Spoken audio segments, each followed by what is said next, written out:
my new book about the Amazon is called Tree of Rivers, the story of the Amazon. Because when you look down at the Amazon from space, it's huge, and it's like some gigantic tree lying on its side with the main river as the trunk, and then all these hundreds of thousands of branches of tributary rivers. And first of all, the size of this, it's the world's largest river almost by every measure. It's enormous. It's of all the water that flows into the world's oceans, from all the rivers on Earth, 1/5, 20% comes through the Amazon. That's more than the next 5 largest rivers put together. Being such a big place and such a tough place, it's attracted some larger-than-life characters. So part of the fun of writing this book was to tell the stories of these amazing adventurers who penetrated the Amazon and made it what it is now.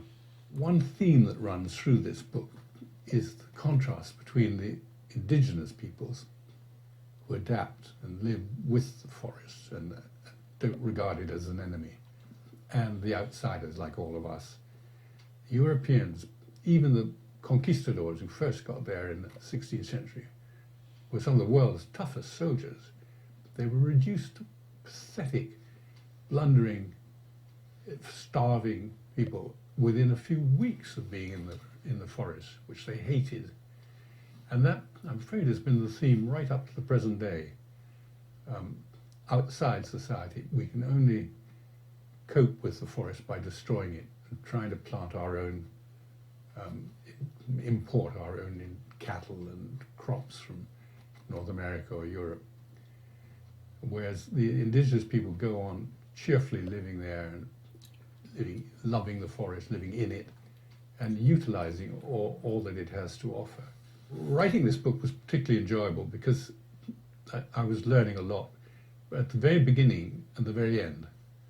At the beginning, I was learning much more about modern discoveries by archaeologists about early man in the Amazon, about the dates of their arrival and how big and sophisticated their societies were. Towards the end of the book, it gets very serious about the present day, the demand for the 3 great products that can be extracted from the Amazon: the timber itself, soya beans, and cattle. The world demand for all those is growing exponentially. So there's a terrific struggle now between the conservationists and the people who want those products. But the scientists, particularly the Brazilian scientists, are showing that the dangers to their country and to their economy of deforestation. Human beings are one species, and we have no moral right to destroy millions and millions of others. Also, we could be shooting ourselves in the foot by destroying something really, really valuable to ourselves.